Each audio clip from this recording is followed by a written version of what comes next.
Welcome to Digital Business, brought to you by UMIS Consultancy. My name's Stuart Blake, and today I'm joined by David Taplin. Hi, David. Hi, Stuart. So what are the key things that a business should keep in mind when starting out using social media? Okay, well, I would say there are several factors that a business that really is just starting out on social media should take into account. One of these, at this point, actually puts a lot of businesses off, is the amount of time and effort they actually put into the social media. Now, there's a whole scale of effort here in terms of businesses that do very little, i.e. post once a year, versus and businesses that post literally on a minute-by-minute basis. Now, you as a business have to think about the benefit that you're going to receive from the effort you're going to put in. And I would say that, devising a timetable for this and making sure you have the resource to backfill that is an essential piece of what a business should think about before they start out using social media. And that would be the sort of the key thing, would be getting that timetable, working out what your investment versus the amount of return you're going to get. That's right, yeah. I mean, I think there ultimately will be return, providing you put the effort in. But there are several other factors that I think are important for a business as well, and that is choosing the most appropriate channels for them. So obviously there are many channels out there, and choosing the right sort of channels for you as a business is quite important. Do you have recommendations on which channels you should start with? Is there an order, or? It's really horses for courses. I would say that a presence on most of the key channels is a great thing to have. So for example, the likes of LinkedIn, Facebook, Twitter, YouTube, Google+, Instagram and Pinterest, the key players.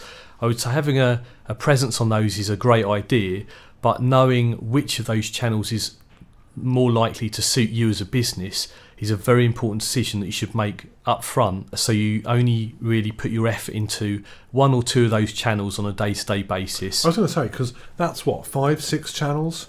If you are spending 20 minutes, half an hour a day maybe on one of those, on each one of those, then that's a lot of time. That's right, yeah. So, like I say, having a presence on them is a great thing, but you really do need to identify a minimum, I would say, of one or two channels that really fit you as a business. Bear in mind that there are platform tools, so there are tools that cut across all of those channels and allow you to manage a message, post a message across multiple channels. So, even though you have a presence on all of them and you're generating a lot of effort on maybe two of them, there are tools that allow you to repost that message on other channels. So it sort of carries across. That's right. You can optimise your time. Presumably there are some pitfalls as well as benefits apart from time. Yeah, I mean, really, there are several pitfalls that businesses that are just setting out on social media tend to fall into. One, obviously, like we've talked about, is the time and effort.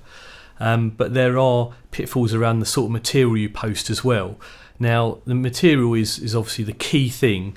Posting the right sort of content using social media is really important for the business, as what you don't want to do is just throw any information out there with a view to it going viral or to gaining interest. What you want to do is make sure that it's relevant information, but information that excites people, that excites the right sort of audience you want to be able to gather.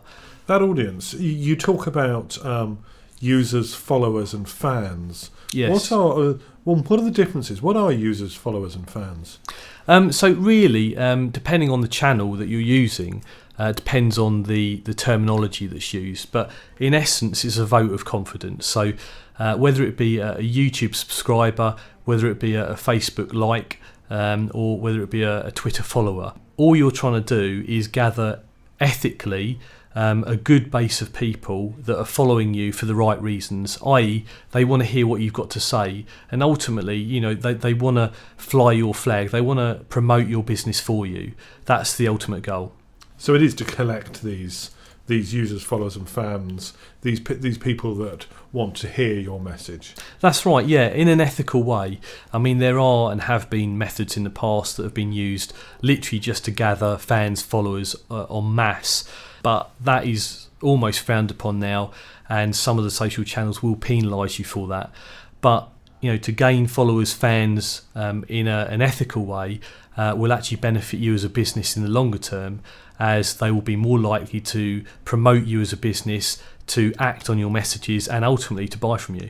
And actually, I've heard rumours over the last maybe only months, but could be years, regarding collecting or trying to force people to join your groups, and the risks of Twitter or LinkedIn just closing it down. And that's the end. There's no negotiation with these. So that's quite a pitfall. It's quite a dangerous position if you start unethically trying to collect these users, followers and fans. That's right, yeah. And going back to one of our previous podcasts, I think we mentioned that businesses shouldn't shoot off the blocks and try and gain followers as quickly as possible unethically.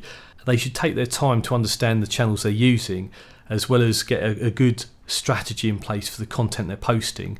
And what they'll see is they'll start to see a lot more engagement from the people they're posting to, and they'll actually start to build a base organically without actually forcing it. Which is obviously not only the right thing to do, but a very powerful way of doing it, as people are far more receptacle to your message.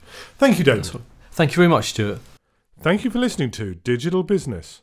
For further information on this or any of our podcasts, please visit www.umisconsultancy.com.